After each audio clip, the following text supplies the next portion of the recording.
যদি আপনার কাছে আধার কার্ডের যে রেজিস্ট্রেশন করেছিলেন বা আধার কার্ডটি তুলেছিলেন তার অ্যাকনলেজমেন্ট কপি বা এনরোলমেন্ট নাম্বার না থাকে, তাহলে কীভাবে আধার কার্ডটি বা তার স্ট্যাটাস চেক করবেন তা এই ভিডিওর মাধ্যমে দেখিয়ে নেব। তো সর্বপ্রথমে আমাদেরকে গুগল ক্রোমে চলে যেতে হবে, সার্চ বারে মাই আধার লিখে সার্চ করতে হবে।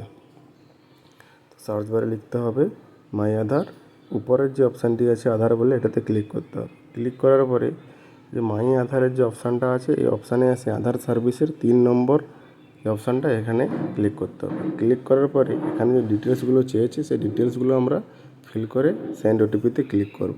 প্রথমের ঘরে এন্টার নেম অ্যাজ পার আধার, যে নামটি দিয়ে আমরা আধার কার্ডটা তুলেছিলাম সেটার যে নামটা আছে সেই নামটা এখানে আমরা সঠিকভাবে বসিয়ে দেব।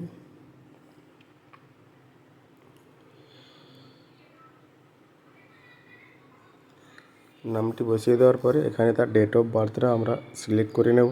যে ডেট অফ বার্থটা আমরা আধার কার্ড তোলার সময় দিয়েছিলাম সেই ডেট অফ বার্থটা এখান থেকে আমরা বসিয়ে দেবো সঠিকভাবে।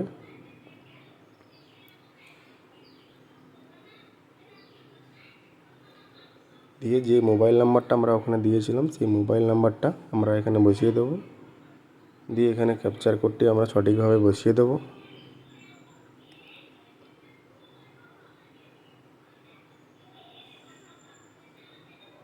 ক্যাপচার কোড বসানো হয়ে গেলে সেন্ড ওটিপিতে ক্লিক করব। এখানে দেখতে পাচ্ছ ওটিপি জেনারেট সাকসেসফুলি, আমাদের যে মোবাইল নাম্বার আছে সেই মোবাইল নাম্বারে ওটিপিটি সেন্ড হয়ে গেছে।